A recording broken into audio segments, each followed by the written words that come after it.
Thankfully, I think we're all okay, so that's pleasing. So I was a little bit unsure of what squad I would have to select from, so that's good news. Naturally, we haven't done too much today with the exertions of Saturday and the fact 1 or 2 probably still, a little bit sore, but nothing that will keep them away from selection.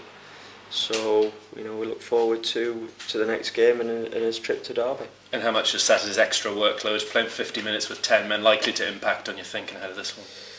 Yeah, I think probably nearer 55 with injury time. But, being a stickler for the details, but no, I think we won't know until ultimately the game's underway, and even then, who's to say that it's specific to that. Depends how the game goes. Everyone always feels better if they get a first good touch of the ball and things are going well in the game. It's amazing. You suddenly feel to have that little bit more energy. So that's what we'll be looking for. So like I said, we'll see. It wasn't ideal. That's all I would say. But I think I said at the weekend, we've got to get on with it, and that's what we'll do. You play phenomenally well with 10 men on the field. How much do you do that and train and play 11 against 10? I think some practices you might do more possession based rather than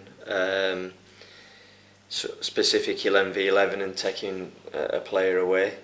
But I've heard that some people do that, and that's fine.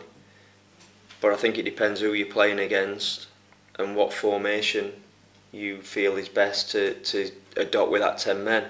It's something me and Chris have spoke about before and looked at different ways of doing it, and often the 4-4-1 that we went to isn't our preferred way of doing things, but we're looking at the opposition and the way that they were playing, what they were looking to do, and we felt that was the best way to go, so that's kind of what we stuck with. But trust me, kind of as it had happened just before half-time, at half-time, we were trying to scribble different ways to do it.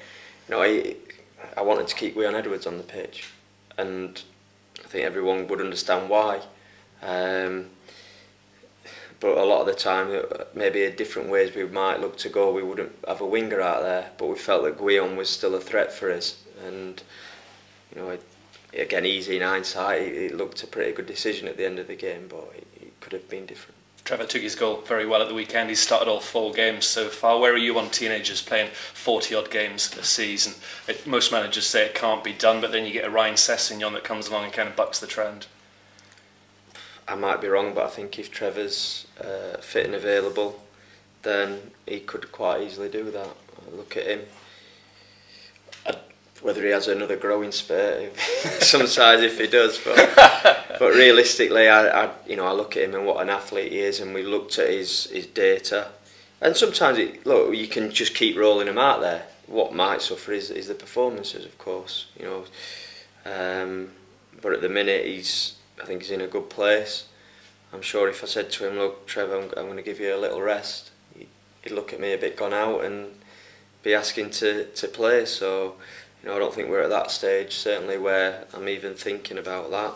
As you say, I thought he took his goal, looking back on TV, was a better finish on the day. I thought it was a little bit sort of scruffier, but it was a good goal, and just gave him a bit of stick this morning. I don't think he really knew what to do to celebrate his running to get the ball, which is a great intent if we'd have needed to get a goal in the last minute, but they were part of us, I think he just relax a bit and gather his thoughts again, and then we'll go again. You picked a strong 18 at the weekend without the likes of Teddy Bishop and Danny Rowe and Emir, and you're looking to bring in lone players still. Do players just have to accept that on occasions they won't be involved at all? Some good footballers left out?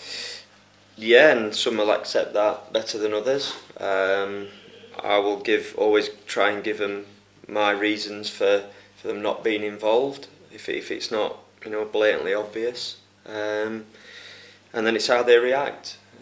And all I would say, unless suddenly you have to call on them people that sulk, we won't want around. We won't want. That's not going to force their way into a team. We want people to show that they're behind the players that are out there. We spoke about the squad, and that's the most important thing. Not in individuals, not the 11 that take the field. The squad and staying together. But you can't. I think you certainly can't run with 11 players. I don't think you can really run with 18. Not if you want to try and be successful. And there's not many squads out there that run with that. Certainly not at the level we're competing at.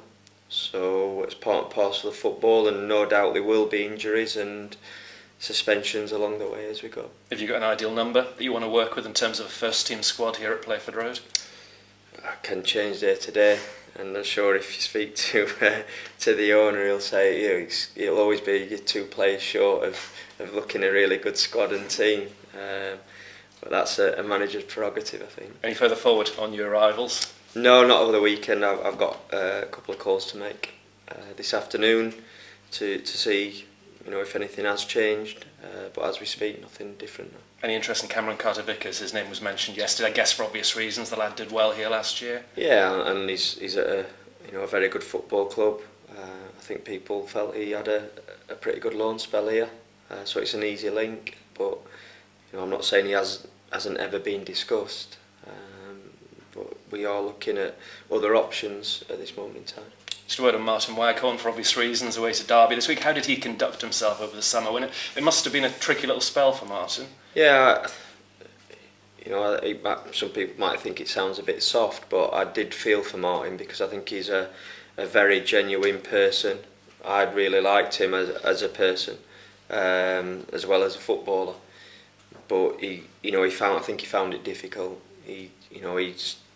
When he spoke to me the very first time, he said, "Look, I don't really know how to sort of handle this. I've never had it before. Nothing personal towards himself or Chris coming in or anything like that.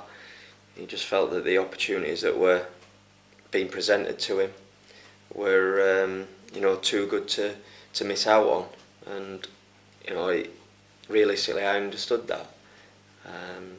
And after that, we kind of almost had a bit of a laugh and a joke about it at times. He never caused an issue, and I would love to see him do well, but not tomorrow night.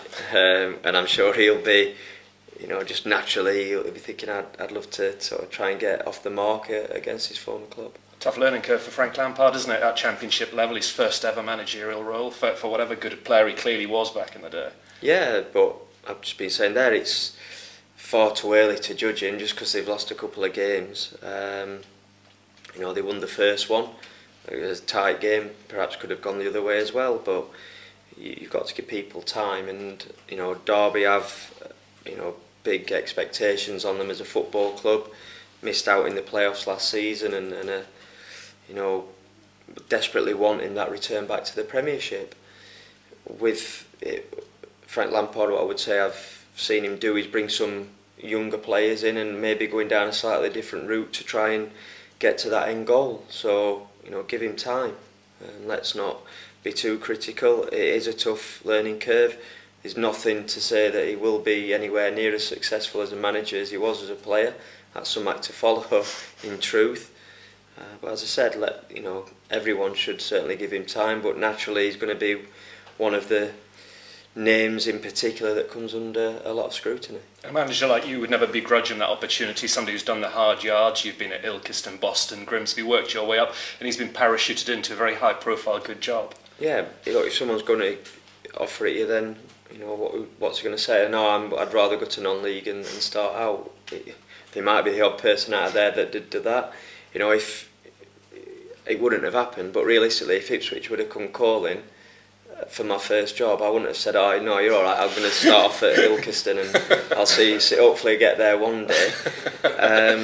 So no, I don't begrudge him. I've said before, I'm proud of the route that I've taken, and I do think it is a big ask, because it's all right working around good people and picking up things, but when you're thrown in there, it is very different still. But no, I wouldn't begrudge him. I don't think he strikes me as that type of person that said, "I'm never going to be a manager unless I get a certain opportunity." It's maybe the odd character that's out there that moan about not getting interviews or not getting a chance in the league. If you don't get one, then go in non-league and try and prove your worth. And I never heard him do that, so no, good luck to him. Particularly after Saturday, you must travel in good heart, expecting or hoping to get something from this guy.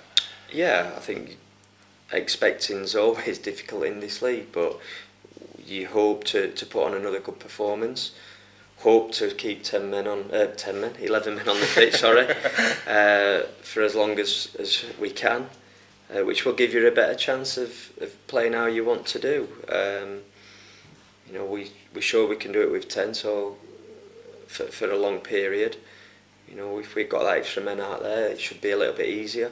But Derby are a good team just because they've been beat a couple of times. You know, I think you certainly see enough in those defeats where they've caused the opposition problems at times, and you know, very expansive in the way they want to play. Some very good young players added to some of the more experienced ones. I think still got one or two people to come back into the team. So it certainly won't be an easy game, and naturally they'll be looking for a reaction after getting beat. I think they spoke about the first half, they didn't play well enough, were slow to get going, but second half felt that they were on the right track, and the second half, you know, they won that 1-0, so they'll be looking to carry that on. We've got to guard against that and do all we can to impose our game on Derby. Thanks, Paul. Thank you. I'm sure you won't really appreciate this being pointed out, but it's just a very, very good record at Derby. Do you read anything in They this? have or haven't, sorry. Alright, okay. Yeah, fine. Well, your response suggests that you don't read anything into these kind of No, because I think sometimes there are sort of little trends, aren't there, that occur in football, and I think there was one on Saturday where we hadn't beaten Villa for a long time, and this was about 1:45 that I saw it going across the screen, which, you know, really built confidence up. And then at the same time, there's something where Villa hadn't won their first 3 games for a long time, so you know, probably those two carried on to some degree. But it's you know, we've just been speaking about a new manager. I'm a new manager for Ipswich Town, so I don't think you can read too much into it. Some people will, but I'm always a big believer in records are there to be broken. I quite like that.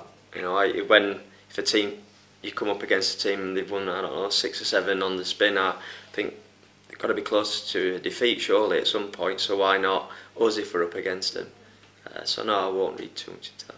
Have you crossed paths with Frank before in your playing career, management career or anything? No, never. I think I was more kind of the club I was at, and even if it was the reserve league or whatever, you tended to go up against the more northern teams, and you know, Chelsea wasn't a team that I faced, but obviously being an admirer, watching him for club and country, you know, in an era when, you know, him, Gerrard and Scholes, and we talk about the current crop being the best that we've had. You know, I'm not so sure that's the case. Brennan's obviously touched on your different routes to being on the touchline together tomorrow night, but you'll be facing different challenges, I guess. He's looking for his managerial voice, working out how he wants to do it, whereas you're maybe possibly adapting it to Championship level. Yeah, and I think in a lot of ways, said not being that sort of stubborn, that you don't ever look at yourself and reflect and analyse, but at the same time I think I know what I am. You know, we spoke about that, and the way that I act and want to conduct myself is, I'm not going to suddenly change that now, but I'm sure that, you know, he's got an idea of how he wants to be, but along the way there probably will be a bit of learning to go on. That's natural. You know, I'm not kind of finished learning, but what I would clearly further down the road in terms of being in that position where you're selecting the team, you're standing up and addressing the players, that's something that I've had more experience of. I was just going to ask you about Jordan Roberts as well, because of all the new signings, he's the one we've seen the least of probably. Is that a fitness issue, or is it just more to do to earn a place? Yeah, more to do with just earning a place, and you know, while I guess JD's come in from a team that was playing League Two, got promoted, and Caden, but Jordan has, you know, come from a League Two side as well. He's shown some things. We had a good chat the other day where, you know, we're looking at more consistency from him on a day-to-day basis, in the game against Cambridge when he actually played as centre forward, did extremely well for the first half. But he was always one that was brought in truth, that we expected to be, you know, he's not a project, so I hate that word, and he's not an experiment as such, but I expected it to take probably longer for him to get to where we want, if he does at all. But you know, there's a good chance he will be involved in some capacity tomorrow evening, and he just got to keep working hard on the training ground. And you know, we spoke again about him understanding the jump and the opportunity that's in front of him, and making the most of that. Best of luck tomorrow. Thank you. Regarding Martin Waghorn, would you, in ideal circumstances, all things being equal, like to have kept him here? It's a tough question. Or was it that it was an opportunity, the money coming in was such an opportunity to kind of rebuild the squad that it was, you know... I think, look, that's part of it. You've got to weigh things up. But the other thing I would say is, Martin made it clear that he wanted to leave. And once you get that situation, it's very difficult. I'm not saying it's impossible, but you know, we had numerous chats during a short time together, and like I said, it wasn't a case of falling out or anything like that.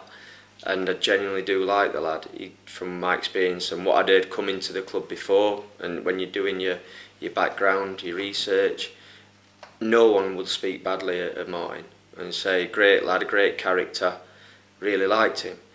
But the bottom line is, he's telling me he doesn't want to play for Ipswich Town.